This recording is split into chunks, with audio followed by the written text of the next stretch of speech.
প্রিয় ভাইরা, আমি এখন এসেছি একটু মাঠে বেড়াতে। তো অনেক দিন ধরে খুব টানা গরম পড়ছে, আপনারা সকলেই জানেন। আজকের দুপুর 3টের পর থেকে একটু ওয়েদারটা নরম। আর এখন বিকাল 5টা বাজে, এখন একটু উত্তরে বাতাস হচ্ছে। তো আপনারা দেখুন কত সুন্দর লাগছে, শরীরটা কত আমেজ লাগছে।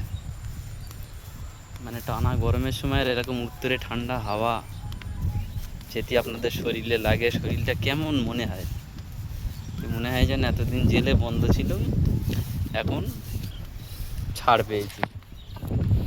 দেখতে পাচ্ছেন, আর আমাদের মাঠটা এখন চতুর্দিকে ফাঁকা।